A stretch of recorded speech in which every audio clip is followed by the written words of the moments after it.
Actually ಸೌಂದರ್ಯ ನಮ್ಮಿಬ್ರದ್ದು ಊಟ ಆಯಿತು, ನೀವೇನೋ ಮಾಡಿಲ್ವಾ?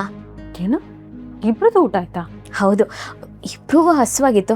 ಆಮೇಲೆ ಚಿರಾಗ್ ಅವರೇ ಊಟ ಮಾಡೋಣ ಅಂತ ಅಂದರು, ಅದಕ್ಕೆ ಊಟ ಮಾಡಿಬಿಟ್ಟು.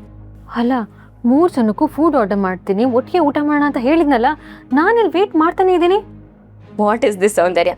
ಚಿಕ್ಕ ಮಕ್ಳ ಥರ ಹಠ ಮಾಡ್ತಿದ್ದೀರಾ ಅಲ್ವಾ? ನಾವು ಬರೋದು ಲೇಟ್ ಆಗ್ತಿದೆ ಅಂತ ನಿಮ್ಗೆ ಅನ್ಸಿದ ತಕ್ಷಣ ನೀವು ಊಟ ಮಾಡಿಬಿಡ್ಬೇಕಾಗಿತ್ತಲ್ಲ.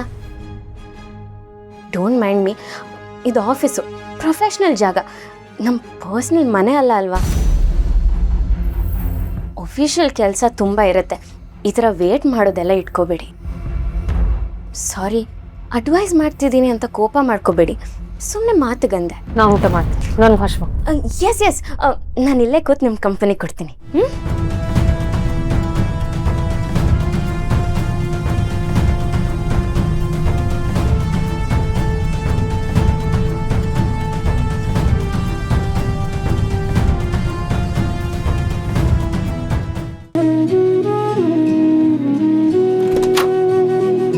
ನೀವು ಯಾಕೆ ಬಂದ್ರಿ? ನೀವೆಲ್ಲಿರ್ತೀರೋ ಅಲ್ಲಿಗೆ ನಾನು ಬರ್ಬೇಕಲ್ವಾ, ಅದೇ ತಾನೇ ಪದ್ಧತಿ. ಪದ್ಧತಿ ಅಂತ ಬಂದ್ರೆ ರದ್ದತಿ ಮಾಡೋ ತಾಕತ್ತಿದೆ ನಮ್ಗೆ. ಓ, ಆಗ್ಲೇ ನಂಗೆ ತಿನ್ನಕ್ಕೇನೋ ಕೊಟ್ಟು ನೋವು ಮಾಡ್ದಂಗೆ ಈಗಲೂ ನೋವು ಮಾಡಬೇಕು ಅಂತ ಅನ್ಕೊಂಡಿದ್ದೀರಾ? ಅನ್ಕೊಂಡಿಲ್ಲ, ಡಿಸೈಡ್ ಆಗಿದ್ದೀನಿ. ನಾನೊಂದು ಸರ್ತಿ ಡಿಸೈಡ್ ಆದರೆ ಅದನ್ನು ಯಾರೂ ತಡೆಯೋಕ್ಕಾಗಲ್ಲ. Okay, I am ready. ನಿಂತ್ಕೊಳ್ಳಿ. ನಿಮ್ಮನ್ನ ಯಾರು ಕಾರಲ್ಲಿ ಕೂರಕ್ಕೆ ಹೇಳಿದ್ದು? ನಮ್ಮ ಅದಕ್ಕೆ ಅವ್ರಿಗೇನೋ ಕೆಲಸ ಇದೆಯಂತೆ, ಅದಕ್ಕೆ ನಿಮ್ಮ ಜೊತೆ ಹೋಗಕ್ಕೆ ಹೇಳಿದ್ರು. ಬೇಕಿದ್ರೆ ಅವ್ರನ್ನೇ ಕೇಳಿ. ಎಲ್ಲ ವಿಷಯಕ್ಕೂ ಅದಕ್ಕೆ ಹೆಸರು ಹೇಳ್ಕೊಂಡು ಅಡ್ವಾಂಟೇಜ್ ತೊಗೊಳಕ್ಕೆ ಬರಬೇಡಿ. ಇದೆಲ್ಲ ತುಂಬ ದಿನ ನಡೆಯಲ್ಲ. ಐ ನೋ ಚಿರಾಗ್, ನಿಮಗೆ ನನ್ನ ಮೇಲೆ ಫೀಲಿಂಗ್ಸ್ ಇಲ್ಲದೆ ಇರ್ಬೋದು, ಬಟ್ ಐ ಹ್ಯಾವ್. ಅದಕ್ಕೆ ನೀವು ನಂಗೆ ಏನು ಹೇಳಿದ್ರು ನಾನೇನು ಬೇಜಾರು ಮಾಡ್ಕೊಳ್ಳಲ್ಲ.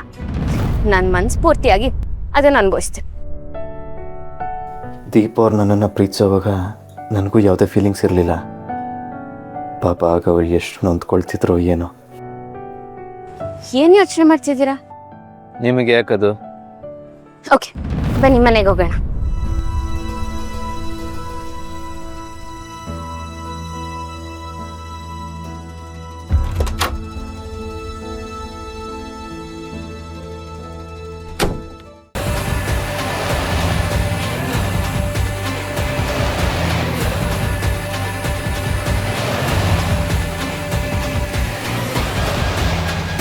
ಚಿರಾಗ್, ಯಾಕೆ ಹಿಂಗೆ ಓಡಿಸ್ತಿದ್ದೀರಾ? ನಾನು ಓಡಿಸೋದೆ ಹಿಂಗೆ. ಏನಿವಾಗ? ಹೌದಾ, ಇಷ್ಟೇನಾ ಸ್ಪೀಡ್ ಲಿಮಿಟು?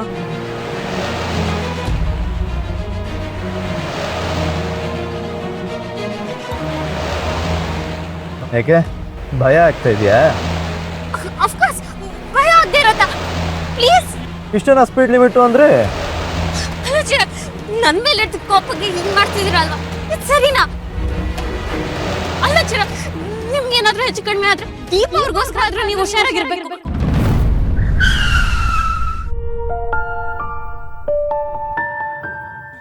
ಯಾಕೆ ಇಳಿತಿದ್ದೀರಾ? ನಿಮ್ಮ ಜೊತೆ ಹೋಗಕ್ಕೆ ನನಗೆ ಇಷ್ಟ ಇಲ್ಲ. ನಾನು ಕ್ಯಾಬ್ ಮಾಡ್ಕೊಂಡು ಹೋಗ್ತೀನಿ. ಚಿರಾಗ್, ಚಿರಾಗ್.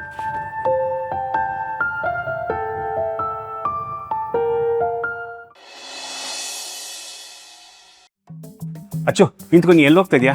ಅಪ್ಪಂಗೆ ಮುದ್ದೆ ಊಟ ಓಕೆನಾ ಅಂತ ಕೇಳಕ್ಕೆ ಹೋಗ್ತಿದ್ದೀನಿ. ನಿಮ್ಗೇನು ಬೇಕು? ಅಯ್ಯೋ, ಊಟದ ವಿಷಯ ಆಗಿರಲಿ. ಈಗ ಚಿರು ದಿಶಾ ಆಫೀಸಿಂದ ವಾಪಸ್ ಬಂದಿದ್ದಾರಲ್ಲ, ಅವ್ರನ್ನ ಒಂದು ಮಾಡೋಕ್ಕೆ ಒಂದು ಐಡಿಯಾ ಮಾಡಿದ್ದೀನಿ. ಹೌದಾ? ಏನು? ಚಿರು ರೂಮಲ್ಲಿರೋ ಎಕ್ಸ್ಟ್ರಾ ದಿಂಬು, ಹಾಸಿಗೆ, ಬೆಡ್ಶೀಟು, ಚಾಪೆ ಎಲ್ಲ ಬಚ್ಚಿಟ್ಬಿಟ್ಟಿದ್ದೀನಿ. ಯಾಕೆ? ಏನಮ್ಮ ನೀನು, ಅದಿದ್ದೇನೆ ಅಲ್ವಾ ಚಿರು ದಿಶಾ ಜೊತೆ ಮಲ್ಕೊಳ್ದೆ ಕೆಳಗಡೆ ಅವೆಲ್ಲ ಹಾಸ್ಕೊಂಡು ಮಲ್ಕೊಳ್ಳೋದು. ಅದೇ ಇಲ್ಲ ಅಂದರೆ ತೆಪ್ಪಗೆ ಹೋಗಿ ಅವ್ಳ ಪಕ್ಕದಲ್ಲಿ ಹಾಸಿಗೆ ಮೇಲೆ ಮಲ್ಕೋತಾನೆ. ಒಂದ್ಸತಿ ಅಭ್ಯಾಸ ಆದರೆ ನಿಧಾನವಾಗಿ ದಿಶಾ ಜೊತೆ ಕ್ಲೋಸು ಆಗ್ತಾನೆ. ಹೇಗಿದೆ ಐಡಿಯಾ? ಐಡಿಯಾ ಏನೋ ಚೆನ್ನಾಗಿದೆ, ಆದರೆ ಇದು ಎಷ್ಟರ ಮಟ್ಟಿಗೆ ವರ್ಕ್ ಆಗುತ್ತೆ ಅನ್ನೋದನ್ನು ನೋಡಬೇಕು. ಖಂಡಿತ ವರ್ಕೌಟ್ ಆಗುತ್ತೆ. ನನ್ನ ಎಕ್ಸ್ಪೀರಿಯನ್ಸ್ ಹೇಳ್ತೀನಿ ಕೇಳೋ. ಗಂಡ ಹೆಂಡತಿ ನಡುವೆ ಏನೇ ಕೋಪ, ತಾಪ, ಮನಸ್ತಾಪ ಇದ್ದರೂ ಎಲ್ಲ ಬೆಡ್ರೂಮಲ್ಲೇ ಮುಗ್ದೋಗುತ್ತೆ. ಅಲ್ಲಮ್ಮ ಸೌಂದರ್ಯ, ನಮ್ಮ ಚಿರುಗೆ ದಿಶಾನ್ ತಂದ್ಕೋಬೇಕು ಅಂತ ತುದಿಗಾಲಲ್ಲಿ ನಿಂತಿದ್ದೆ. ಆದರೆ ಚಿರು ದಿಶಾನ ಕಸಕ್ಕಿಂತ ಕೀಳಾಗಿ ನೋಡ್ತಿದ್ದಾನಲ್ಲ, ಏನು ಮಾಡೋದು?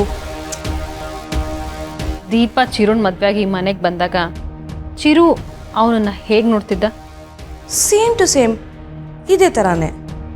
ಆಮೇಲೆ ಹೋಗ್ತಾ ಹೋಗ್ತಾ ಆ ದೀಪನ್ ಜೊತೆನೇ ಅವ್ನು ಕ್ಲೋಸ್ ಆಗಲಿಲ್ವಾ? ಈಗಲೂ ಹಾಗೇನೆ. ಆಸ್ ಟೈಮ್ ಗೋಸ್ ದಿಶನ್ ಜೊತೆ ಅವ್ನು ಕ್ಲೋಸ್ ಆಗ್ತಾನೆ.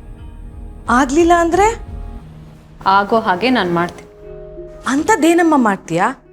ನನಗೇನು ಚಿರು ದೀಪಾನ ಹಚ್ಕೊಂಡಷ್ಟು ದಿಶಾನ ಹಚ್ಕೊಂತಾನೆ ಅಂತ ನನ್ಗನ್ಸಲ್ಲ. ಆಗಲ್ಲ ಅಂತ ಅನ್ಕೊಂಡಿರೋದನ್ನ ಆಗೋ ಹಾಗೆ ಮಾಡದೆ ಈ ಸೌಂದರ್ಯನ ಕೆಲಸ. ಇಷ್ಟು ದಿನ ಚಿರು ಜೀವನದಲ್ಲಿ ಅಡ್ಕೋಡೆ ಆಗಿದ್ದ ದೀಪ ಈಗ ಮರೆ ಆಗಿಲ್ವಾ? ದೀಪ ಅನ್ನೋಳೊಬ್ಳು ನನ್ನ ಲೈಫಲ್ಲಿ ಇದ್ಲು ಅನ್ನೋದನ್ನೇ ಚಿರು ಮರೆತು ದಿಶನ್ ಜೊತೆ ಬಾಳ್ಬೇಕು. ಹಾಗೆ ಮಾಡ್ತೀನಿ. ಅಂಥದ್ದೇನು ಮಾಡ್ತೀರಾ?